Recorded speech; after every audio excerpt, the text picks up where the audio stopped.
It's our 58th presentation. So someone held my hand and introduced me to opera, which is musical storytelling. It's musical theater.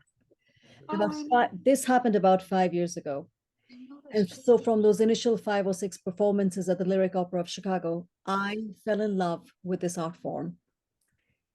When the lights go down and the musical storytelling begins, I recognize the lived experiences of characters from another time, another place, another culture. In this genre, opera, I experience recognition, the feeling of I know you.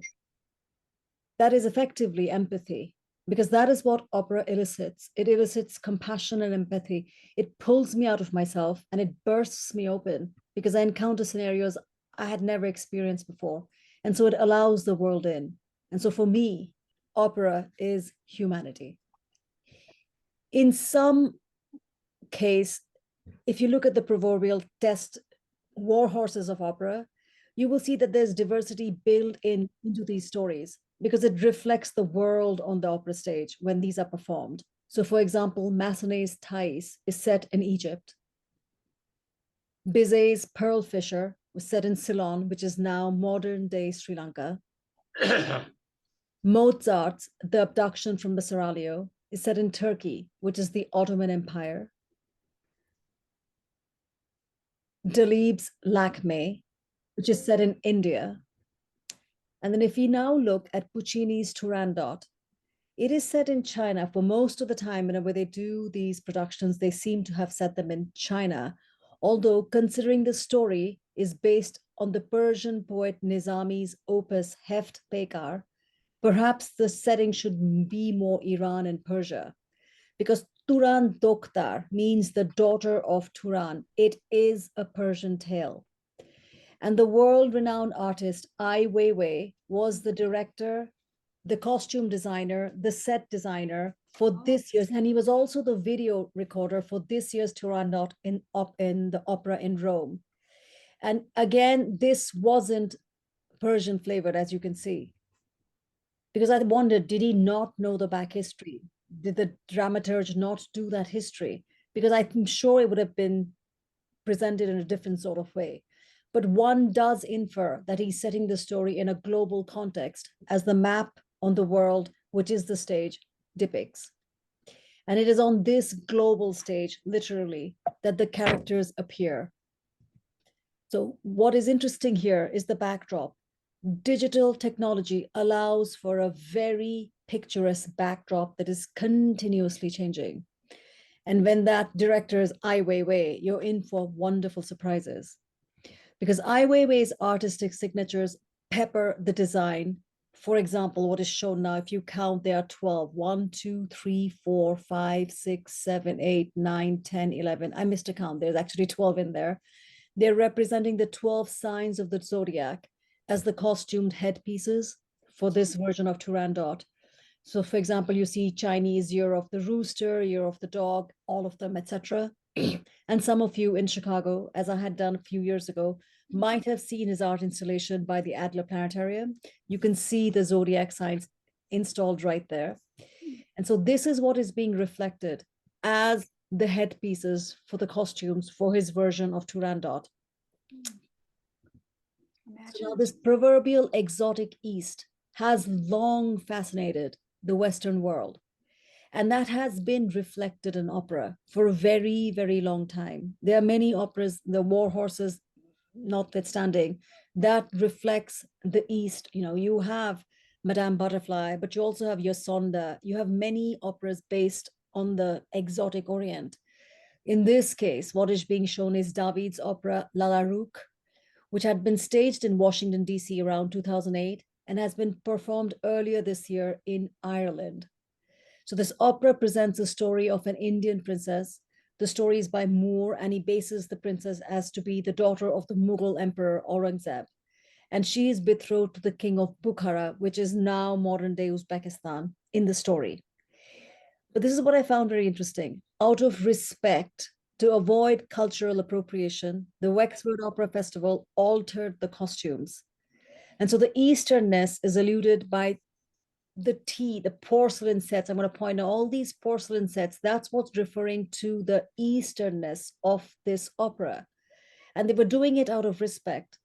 Though the irony is that it was the tea trade that helped fuel some of the colonization mentality that led to the opium wars in China, which led to Hong Kong being separated from mainland China, being under British control. So I'm going to point now the chinoiserie pattern one sees in the wallpaper in the back.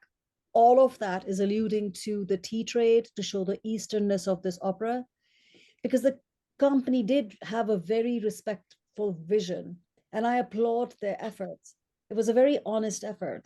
But if the dramaturge had dug a little bit more, he or she would have discovered tea is not the way to go about doing this. As perhaps the dramaturge who had done the work for Ai Weiwei's Turandot would have discovered, perhaps not China, start including Persia. And on an entirely personal basis, I would not feel insulted if I see Western performers wearing Eastern costumes. I wear Western clothes all the time, as do the majority of Indians and most of the Far East. If you go visit it, we wear Western clothes. So how is that appropriation? It's not to me. I would not feel insulted whatsoever. And so again, the diversity of opera is evident also in Wagner's work. And he's not always associated with diversity, is he? But here one sees Wagner's Parsifal. So on the top left, the aspect of the swan being shot down in this opera of Parsifal is redolent of Buddhism. So Buddhism, the Indian version of pronouncing Buddha is Buddha, and that's what I'm going to pronounce him as. So Buddha's cousin, as shown in this drawing, had shot down the swan. Here is the reference that shows up in Parsifal. Wagner was very interested in Buddhism. His brother-in-law was a famous Orientalist of that time, and Wagner had a book on the Buddha in his library in Bayreuth. One sees the Buddha imagery in a previous Parsifal production in Poland. And again, in this year's Wagner's Festival in Leipzig, which is in Germany, the famous bass singer, René Pape, he played Gurnemanz clad as a Buddhist monk. So the production had the opera stripped of its very recognizable, up to this point, Christian symbolism. In Act 3, as Gurnemanz and Parsifal contemplate the beauty of nature and the miracle of Good Friday, one sees the character of Kundri unveil rows of Buddha statues in the back. See, opera lends itself so well to reinterpretation. That's what, to me, makes it timeless. The lambent humanity of this style of storytelling makes this entire genre timeless, a classic. And that is the filter through which we will approach the story today. Opera seen through the filter of technology, from the past to the present, and what it can be used to do into the future. We will review the important role of technology in the history and propagation of this art form, opera. And the best place to begin this nostalgia is the future, actually, specifically the upcoming coronation of King Charles III. When these banknotes start circulating around mid-2024, I know collectors will be particularly excited to get their hands on the lowest serial numbers. So if you're going to collect these, getting them up front is such a rare opportunity for people now. This doesn't happen all the time. So King Charles III's mother's coronation, Elizabeth II's coronation, was watched by 27 million people in the United Kingdom alone. And this is in the 1950s, and millions more around the world. Broadcasting it through the television was her husband, Prince Philip's idea. So technology helped make the monarchy more endearing to the greater public back then. And digital technology in the form of social media, when it is used adeptly, does the same thing now. It plays the same role today because history repeats itself. And so if you want to talk about musical theater, basis of opera, England does pomp and pageantry really, really well. Music was integral to Elizabeth II's coronation and will also be so for King Charles III's coronation. So Elizabeth II's coronation had music by Elgar, and I think they used the Nimrod from Elgar's Enigma series, the Enigma variation, and her coronation also used Holst and Purcell and a whole slew of music. Wonderful music, actually. One of the many coronation music pieces was by George Friedrich Handel. Handel's Zadok the Priest is one of the most better known ones. This piece, Zadok the Priest, sets the text from the biblical account of the anointment of King Solomon. So it makes you wonder, how did the German composer Handel provide music for a British coronation? Well, if you look at the history, when Queen Anne, when she was queen, she had 16 children, and unfortunately, none survived. Her heir was a distant relative, George Louis, from Hanover, Germany. A Kapellmeister in general is a leader of a chamber ensemble or orchestra that is attached to a German court. And so George Louis Kapellmeister in Hanover was, you guessed it, Handel, though his surname back then was spelled Haendel and not what you see now, which is Handel. Handel. It's really important to get a handle on this history of England. And I really think the composer's original name wasn't George. I think it was Gag or something before he changed everything. So George Louis became King George I, and as Kapellmeister came over to England because he knew which side his bread is buttered. King George I disliked pomp and circumstance, but that was not true for his son, King George II. So King George II loved ceremony, and his coronation, by every historical account, was over the top.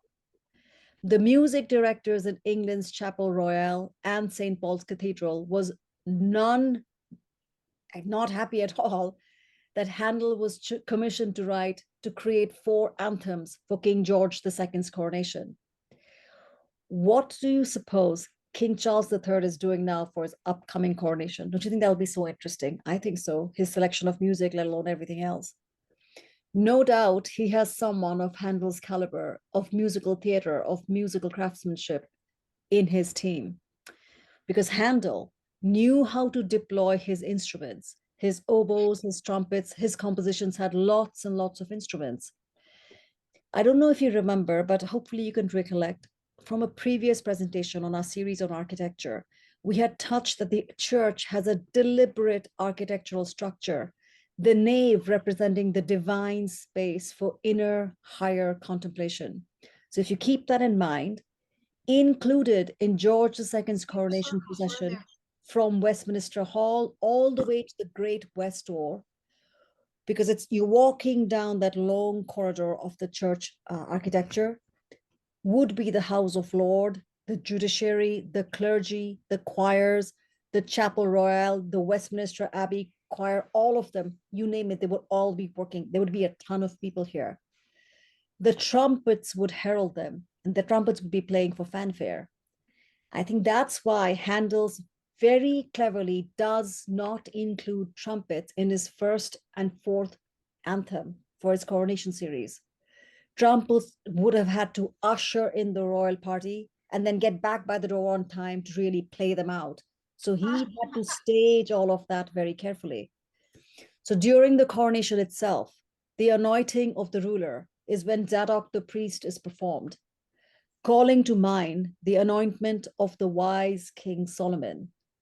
So imagine the trumpet arpeggios. So now arpeggios are when the notes of a chord are played in succession, either going ascending or descending. So with that in mind, please imagine these rolling arpeggios ebbing and flowing towards the nave. The choir's gradual crescendo to the glory of wise rule. And then the divinity is announced by the sound of the trumpets walking down towards, it's announcing the arrival of this. And as the trumpets approach the nave, the choir explodes to Zadok the priest. In those moments, one feels the buildings sing, doesn't it? The edifices just pretty much throb with divinity because it's been surrounding you everywhere. That is the power of musical theater. So imagine what that composer Handel does to the musical drama that is opera with the technology that he had in hand. So to see that, let's look at one of his operas, Rinaldo, based on the time of the Crusades. So theater, presentation, ceremony was extremely important, as we mentioned earlier, to King George II. He loved spectacles. His operas were known for dazzling the senses. So, how was 18th century technology used to accentuate the power of Handel's music? So, Rinaldo the opera calls for a scene of a galleon in stormy seas. So, remember, England's naval superiority from the time of Elizabeth I win against the Spanish Armada. So that's their signature. That's why all of this is based. The seas play an important role in these creation by Handel because politics and art, it is all a propaganda. So this scene is painted and mounted on a giant canvas. In the 18th century, most of the stage technicians came from the Navy, from the merchant trading ships. Theater used similar technology of the Navy, massive canvases. So if you look at this, this is a simulation of how did they build these stages. These large canvases would be hoisted with pulleys and counterweights. There would be a giant corkscrew in the stage, and the galleon itself would be set on a rail between painted waves, as has been rather inelegantly pointed with that red marker, there would be a mermaid. So all of this would be set painted, and the corkscrew would be between these rail paintings. And so as one look at the backdrop would come down, as one sees here, all the way down. The backdrop is there.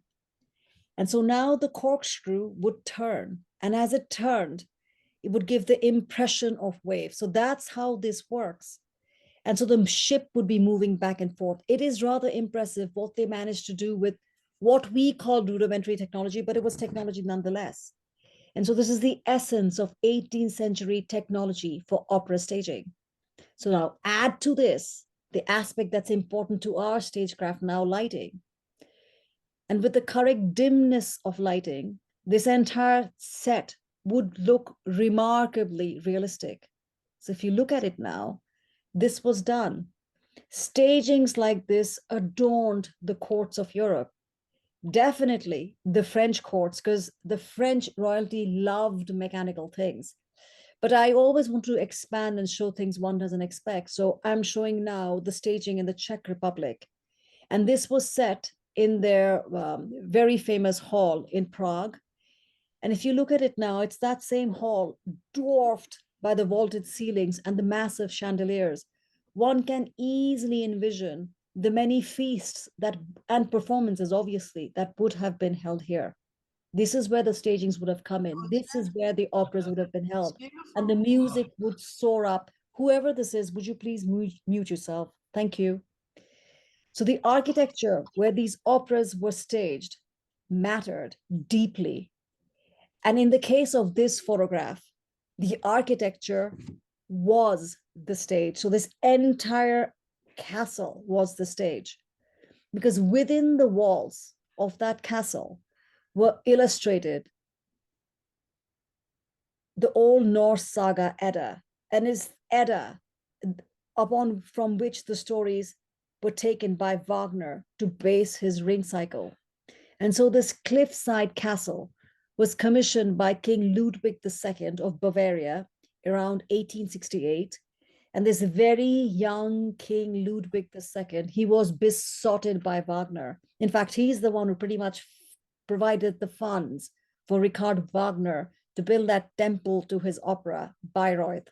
So Wagner knew this boy was just madly in love with him, and he provided the funds for most of Wagner's work. And so in this castle, there is a room replete with decorations from Wagner's opera Lohengrin. You see again, there's that swan. This is like a shrine to Wagner's work. Because really, this is no mere opera house. The correct way to see this building, this is a house built on opera.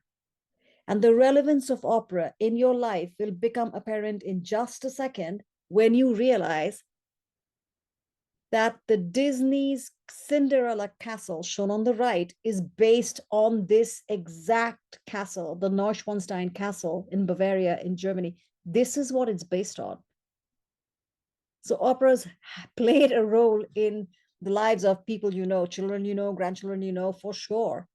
And there are myriad ways operas are already included in your life. Hopefully, you've been enjoying this series. And we will continue to show you how this is happening. But I want to remind you again, the Nourishment Project is about joyous curiosity and being part of something much larger than ourselves. Here are some of the references that inform this presentation. And I definitely want to thank our collaborators, Ellie, Natalie, Greg, Suzanne, and Tasha. The Nourishment Project is peer-to-peer learning, and these are our peers, our friends, our neighbors. They support this work. So please support these institutions because they've been very generous with their time and expertise. The Nourishment Project is, again, not academically motivated. It is purely learning for pleasure. And these people love the work they do. It's a joy for me and a privilege for me to have these collaborators. So let's take a macro look at opera as we move the story forward. So the Italians had based this genre called opera on Greek forms of storytelling. So the Greek epic poems, Iliad, the Odyssey, all of them were sung and danced. So if you jump forward a bit more by a millennia, like about 1,000+ years, early music was actually plain chant. So there weren't too many instruments. There weren't instruments at all, if anything at all. And the plainness of the music reflected in the simplicity of the buildings, the temples, and the churches. And music then was mainly the province of religion. So it was mainly religious music. Leap forward 100 or so years ahead, and the Baroque period arrives.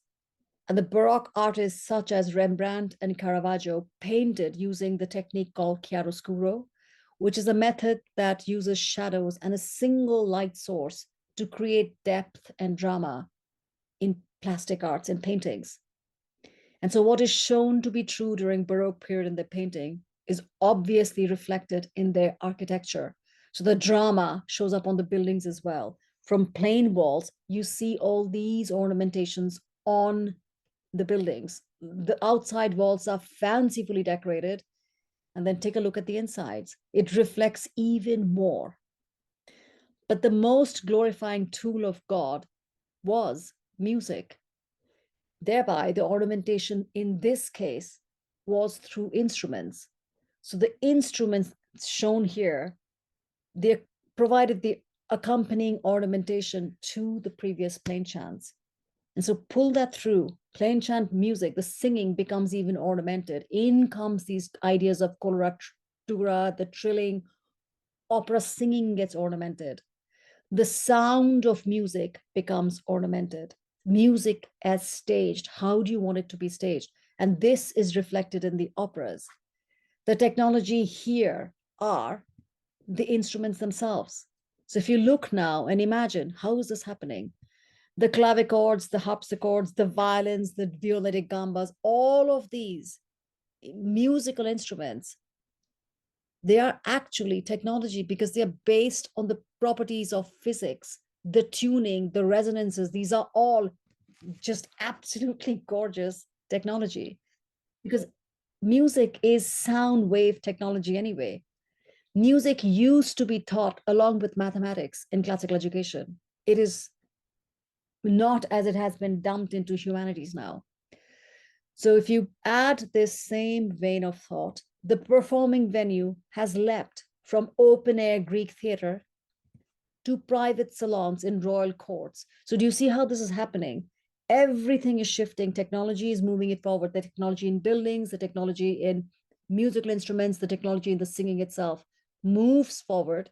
And so it goes from amphitheater to salons in royal courts to theater settings itself. And obviously, I'm rushing through this because all of this has been covered in previous presentations from this series. And in this theater setting, you will see the proscenium arches show up. These theater stages, as illustrated earlier, had their own technologies to dazzle the audience. So they would have the corkscrews to show the waves moving. They would have Dukes ex machina when the gods are coming down. Baroque theater was made to dazzle you, to stun you. People are coming there dressed up to be dazzled, not unlike audiences now. And they had to dazzle throughout history to keep the audience coming. So one comes to be seen, to see the opera, and also for the beauty of the opera houses themselves. Then look at the history of these buildings. Just some of the best opera houses, actually, because these are all part of the Habsburg dynasties, didn't get luckily damaged. The ones in Hungary during World War II. Look at the insides of these, just gorgeous buildings. This was recently done, recent in terms of history of opera. The Paris Opera House. Look at this. Ostentation, but just swoon worthy. And if you look further, here we see in Bayreuth. Bayreuth has obviously Wagner's opera, but it also has another opera house. And the inside of this one, Margraviel, is gorgeous. So from history, move up to our age now. Look at now in China, the opera houses there. Absolute stunners, sleek, and look what they reflect. The technology, doesn't it just smell of the look of modern technology? It reflects the times. Architecturally, in music also, Philip Glass's music sounds really different from Baroque music, or even operas by Kurt Weill or Korngold. It sounds extremely different. Look at the Walt Disney Opera House. Technology shows up literally reflected on the outside as well as the inside. So if you look here in this one in China again, stepping into the main hall of this opera house in China truly is like entering the soft insides of an oyster, because the seats are arranged in a slightly asymmetrical pattern, enveloping the stage on all three sides, with undulant balconies cascading down in front of the stage itself. The concave ceiling, which is obvious, is pierced by thousands of little lights, so that when the main light dims before a performance, it looks as if though you're sitting under the dome of a clear night sky. Keeping that in mind, imagine hearing Mozart's Queen of the Night from his opera, The Magic Flute, in this hall. When she sings that song, that coloratura, you look like you're outside. It's marvelous experience. Along with the technology that it propelled the innovation in opera, we cannot dismiss radio. So you can imagine the architecture is propelling it forward through different opera houses. It really was build it and they will come, because we've covered this before. Radio helped popularize the genre as well. And one of the most obvious, famous examples of radio popularizing opera is the Metropolitan Opera radio broadcasts. The magic power of sound to evoke whole worlds within the theater of the mind cannot be dismissed. There are reasons why podcasts do really well nowadays. So in the early 20th century, Italian immigrants to the eastern United States, so areas of New York, New Jersey, brought along with them their love of this genre opera. So these radio operas became very popular because it allowed them to connect to their homeland. Singers like Enrico Caruso became very popular due to the gramophone, due to the radio. So technology helped change the offerings of opera. His voice heralded a new singing style in opera. Moving forward from radio, the technology of television and movies affected and was affected by opera as well. Opera singers like Mario Lanza became movie stars. So on the left, this one singer of Verdi's Othello went to create films that include The Toast of New Orleans, The Student Prince, and Serenade. Equally, in terms of, because opera has music, music composers, opera music composers such as Kurt Weill, who did the music for the Three Penny Opera, although the name is slightly deceptive because the Three Penny Opera is more a play set to music. Kurt Weill produced music for movies such as this one, The Touch of Venus. The story is very similar to the story of Pygmalion, like a window dresser of a mannequin shop kisses a mannequin, the mannequin comes alive. The mannequin happens to look like Ava Gardner. One can imagine the story. But the most successful opera composer turned Hollywood film composer was Eric Korngold. I'm giving this example to show how opera affected other technology and technology affected opera as well. The backdrop to all these people coming to America obviously were the Holocaust and World War II, the persecutions during that time. All these people came over to America and made an indelible impact on the cultural history of our land. So Korngold is most famous for one of his operas, The Dead City. So Alfred Hitchcock's movie Vertigo, made a few years later after Korngold did his opera, has a very similar story to this opera, The Dead City. A duet in that opera, Gluck das mir verblieb. It's a beautiful, beautiful duet. The translations are lovely too. Joy that remained to me, back to me, my faithful love. It's rather insidious because there's a man who cannot get over the death of his wife, very similar to Vertigo. So now, from the 1940s to the more recent times, and by recent times I mean the last 40 years or so, as that song croons, it's all just a little bit of history repeating. Look what the Met Opera did. Just as they had done with the Met radio broadcasts. In 2006, the Metropolitan Opera launched the Met Live in HD. So they transmitted operas live and recorded in high definition in movie theaters around the world. It's very successful even now. I think a week ago they had the hours, and the one coming up in the beginning of 2013 is going to be Lohengrin.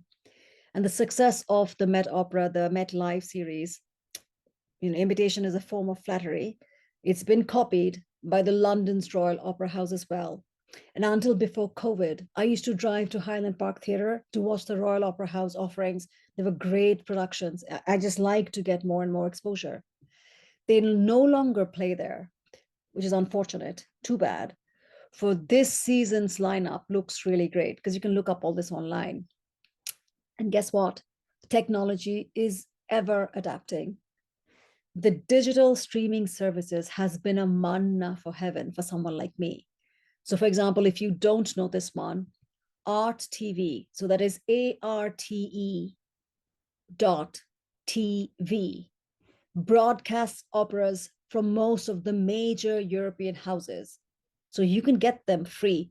Some of the options, the latest options, are denied to the US audience because this is subsidized by Europe. So they make it open to all the, but it makes sense. It makes it to the audiences in Europe, but there's enough for you and I to access that'll keep us vastly engaged. So, for example, last night, I watched the National Opera of Finland's production of Richard Strauss's opera, Salome. And most unexpectedly, St. John the Baptist had shown up right in the beginning of the opera. He's wearing clothes here. He was entirely naked when the opera started in the beginning. And I didn't expect that in the beginning. And so that was telling. And then again, against expectation, the necrophilia scenes had him tuxedoed, head screwed tightly on. It was not what I expected. And I love that. It changed perspective because it worked like this. It was really lovely. All this because of digital streaming. Digital technology allowed me to watch the brilliant Portuguese pianist Maria João Pires. And the reason I'm showing this, she's almost 80, but that's not the reason why. She's marvelous. And it's a highlight that she'll be performing at the Chicago Symphony Orchestra in May, of the upcoming May, and I'm definitely going. Because a quiet, dignified interpretations of Mozart and Beethoven are just lambent with beauty. None of that off-putting showmanship that some of the younger performers exhibit.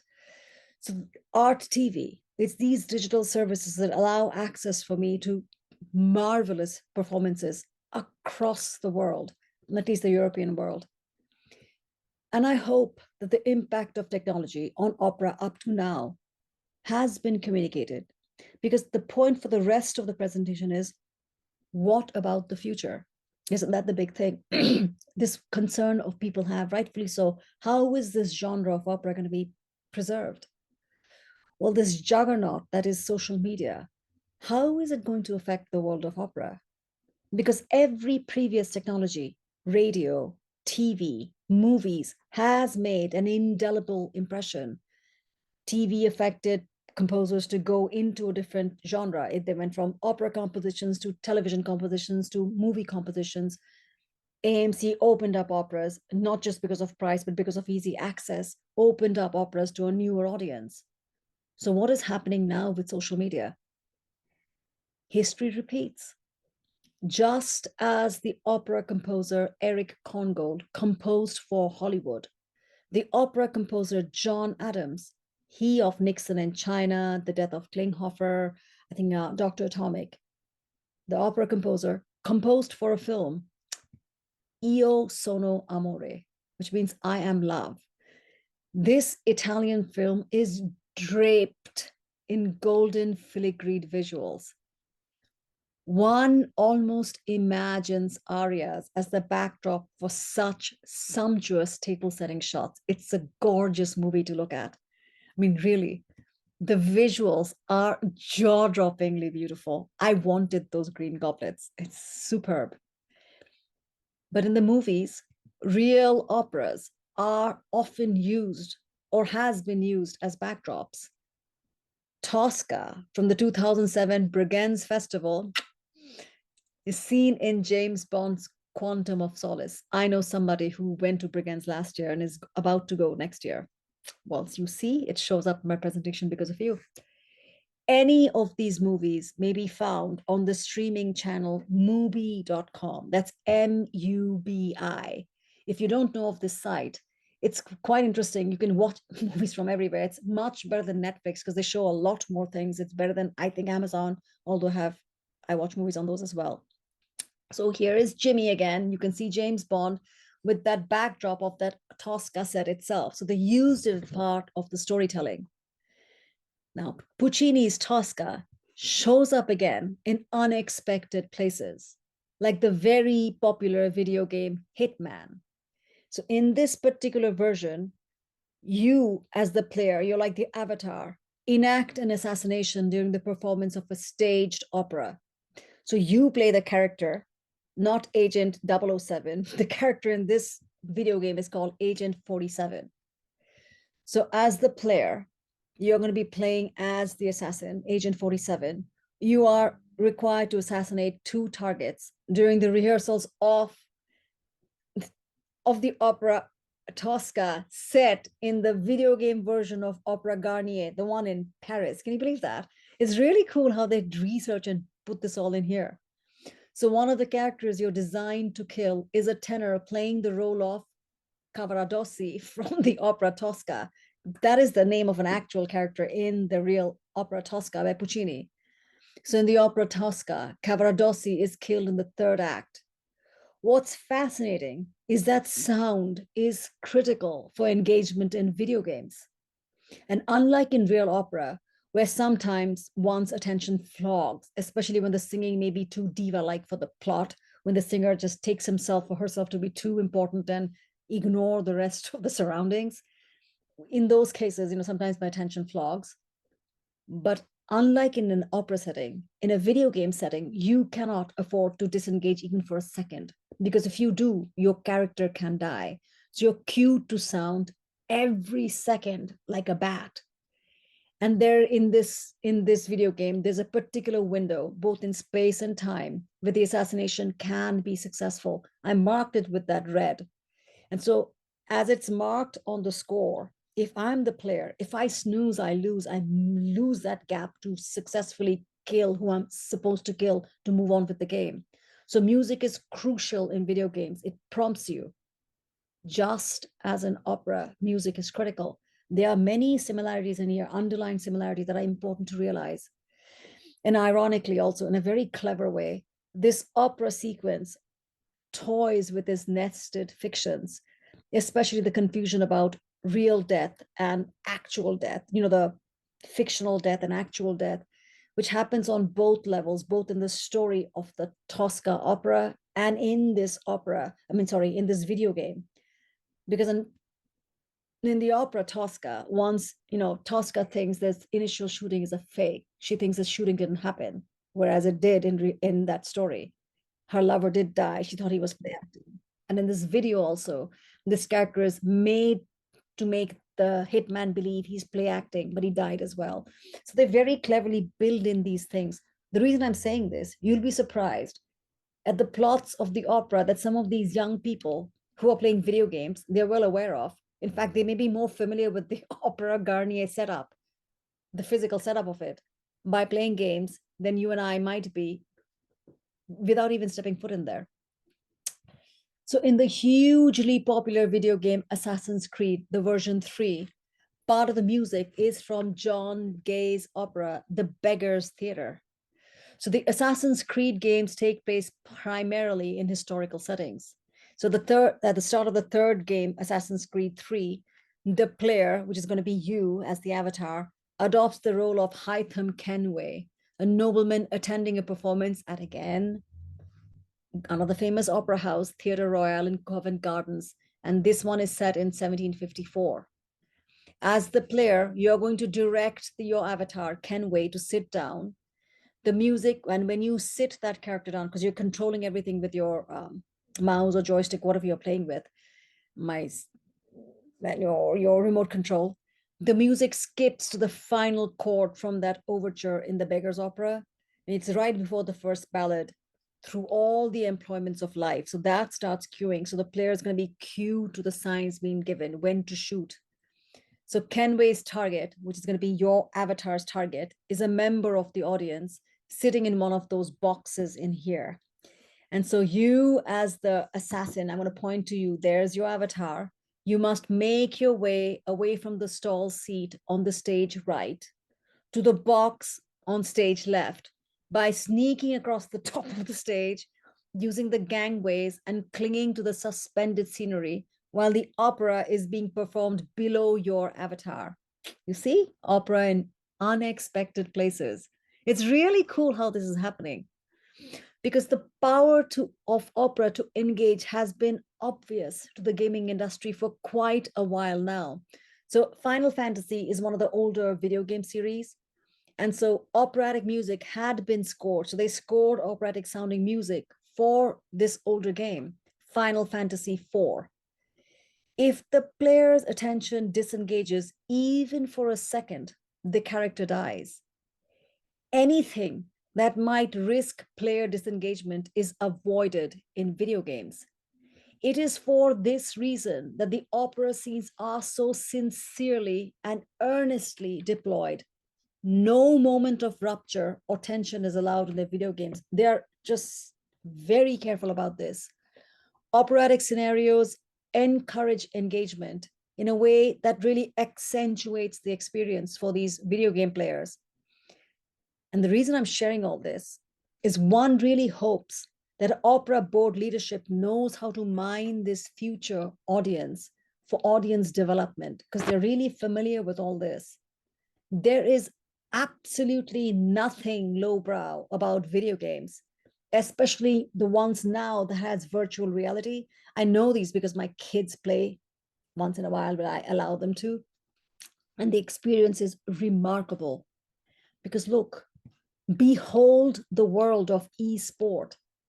What is happening is major players, really winners on, live video games, they show up in amphitheaters like this, and top gamers play with each other for large prize money.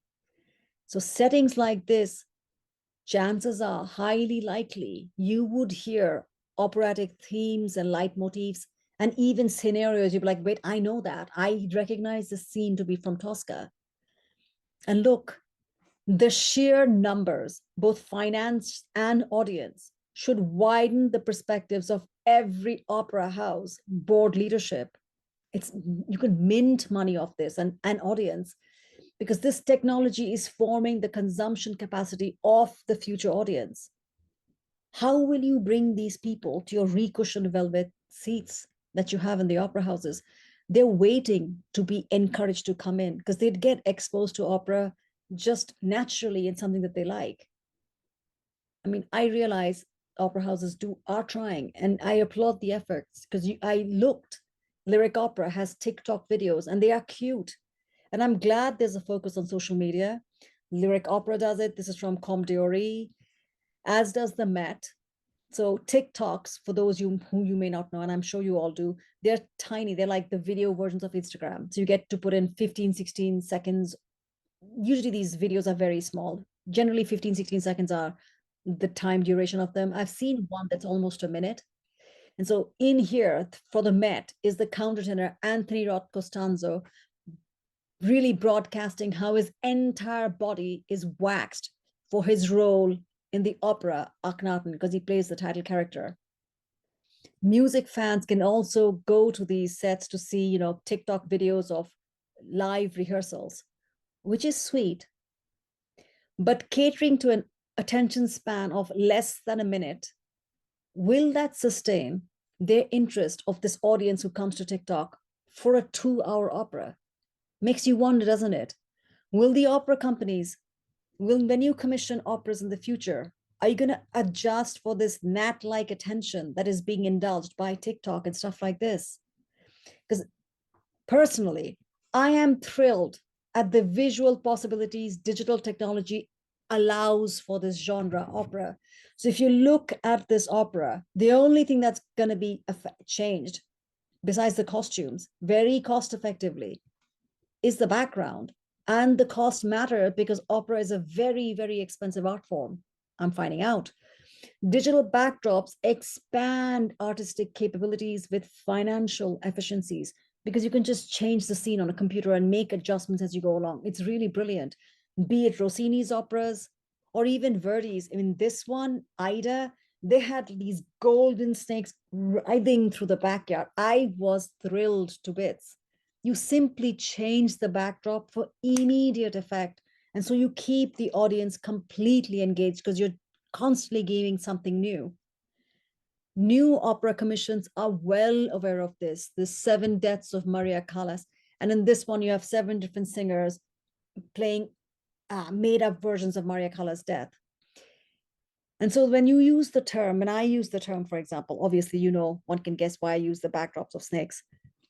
The term new opera needs a bit of an elaboration, because what I'm talking about is new voices altogether. And I don't mean new singers. I mean not even human singers, synthetic singing. So this is not a human voice, it's software. So this opera made in Japan, called The End, contemplates the metaphysics of death. The costumes for this opera were designed by Louis Vuitton. I mean, the shoes designed for this opera were about $830. I looked up all of this. It's no joke. Synthetic voice. If you follow that train of thought, what does that actually mean for an opera? With the turn of a knob or a lever, the tempi can be adjusted to hit perfect registers each and every time. You can achieve perfect sound, skiing exactly at perfect notes, hitting every note every time, flawless performances. So this 16-year-old Japanese singer, Hatsune Miku, is social media because she is not real. And yet she has millions of online followers, has collaborated with artists such as Pharrell Williams. I suppose, opened Lady Gaga's concerts. I mean, truly, welcome to the possibilities of opera in the digital age. And my unabashed enthusiasm for digital technology, that it is a boon for opera, is for a very, very specific reason. Not because of social media, not TikTok, not to get more audiences, and it's certainly not for the elite atmosphere that draws some members and a whole slew of advertisers. Not for any of those reasons. Though I acknowledge the importance of all of that to have more audience, that it gives you a sense of importance that you get to dress up to show up. It's really an experience, isn't it? I love opera, for the heart of opera is, without fail, storytelling, musical storytelling. The staging is an important supplement. The story is paramount, especially nowadays. That's because newer commissioned operas, if you look at the stories, Far Shut Up in My Bones, they're very, very relatable. They're not at all like stories from, I don't know, Midsummer Night's Dream or stuff like that. Not at all. And I'd be hard pressed to see anybody doing a story like Salome, although one could. Opera houses striving to make old war horses like Orpheus and Eurydice. I mean, the latest version of it was called Eurydice. Who knows why? Don Giovanni. If you want to make these things relevant, and you must, one has to really think the song Donna e Mobile, the entire song dismisses women.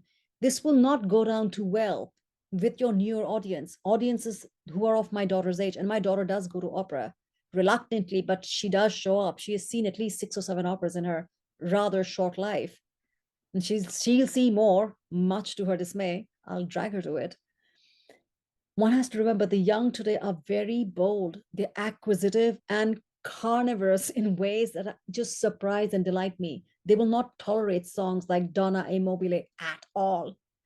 So operas have to become relevant, not only to that age group, to a global audience, because social media is geopolitics. These operas are streamed across the world. You have to be very careful what is being given.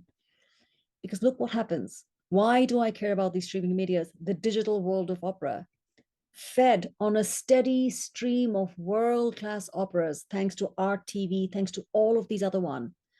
Because what I'm getting access to are not just local operas or national operas or one-off European ones like Royal Opera House. I'm getting exposed to almost 20 or 30 opera companies. Exposure hones my ideas of excellence, doesn't it? And anybody who watches it, it hones your ideas of excellence. Only to the unexposed, to the uninitiated, is anything that is offered taken as an impressive novelty. If I don't know any better, I'll take anything given to me. But I feast on operas. And the more I know, the more I expect, not just in the singing. I don't want to hear caterwailing. I don't want to hear cheap sets that I know can be done better because I'm being fed through streaming visuals, unbelievable visuals. Exposure increases expectations. And daring opera houses want audiences like me who will support such risk taking, doesn't it? It allows them to go beyond the war horses. Because if you look at the opera house schedules, almost every year there's a Tosca, there's a La Traviata, one after the other. That's the one common theme. It's almost boring. It's like, God, there's so many operas, hundreds of operas. Why don't you try them? An educated audience like you, a discerning one, is a boon for opera house leaders because done correctly, such audiences become subscribers, not single ticket holders, because you support such risk taking. I expect much more if I go to an opera house and say, come see this set designer. I am not interested in that because when I'm fed enough, when I know enough, I will recognize the intelligence of simplicity, like in this one. What is the point here of Othello for this? Because it's that handkerchief pivots on the story, doesn't it? So brilliantly done. What is the cost of setting this? Not much, but actually probably a lot because it's that curated mind that does this. I find it exhilarated when I come to the opera, prepped like this, watching samples, productions from many parts of the world. And yet, when I go to the lyric opera, there's a moment that will still take my breath away. The staging, the lighting, the costumes, the singing, the music, the surtitles, when done right, when everything comes together correctly, I am mesmerized, lost in myself. And that moment crawls to a standstill because I'm pooled in a reverential silence. And I realize after the fact, What was I just offered? Because those moments are the experience I go for. Because opera really is an experience. You never know when it's going to happen, but you will recognize it when it does. And I hope this series, in fact, I genuinely hope that the presentations you come for in here are experiences as well. Because there is a point, why did I go through 5 months of sharing my love of opera? I'll tell you why. I wanted to develop a new audience who would become interested, become curious, become lovers of opera. I have sincerely shared all that I know, trusting that you will become connoisseurs, you will try opera, and you have like a year or so. Look up all these streaming services, see more and more operas, and I will work hard to earn your respect and support. So when I present my opera a year or two from now, it is you, an audience that is intelligent and discerning, that will come and keep me on my toes. Every single thing in this opera, it's original music, original artwork, original libretto, original composition. I love my musical composer. I love doing this. And this is my offering. This was my way of building an audience. But a more recent presentation that I'm going to come up, this is for about a year and a half, two from now. More recent ones starting next year, which is just coming down a few days, January 19th, egg. Chocolates in February. These are the presentation topics. Dance by the Light of the Moon is poetry. Thrust, the art of weapons in April. Shoes, even astronauts wear them. I find it to be fascinating. June is map making, cartography. Seashells, and this is again two words, the sea and the beauty of shells. Pleasure, which is really winemaking, intoxication. That's August. I chose it for August because that's when a lot of the grapes get harvested. September, cardinal points, which is now south, east, and west. It's how we orient ourselves. It's amazing what you can find, let alone the beauty of astrolabes. Ascension, both royalty, very timely with King Charles III, and the spiritual kind. Salty, why did I choose this for November? Because it's Thanksgiving, it's what flavors our plates. And in December, weaving. After I'll be done weaving for a whole year, the story will be about weaving. And through it all, I'm very grateful that you choose to spend time with us. More than anything else in this season right now, I wish you joy and all my love and good wishes for the upcoming new year. I'm going to stop sharing now. Thank you again for your time.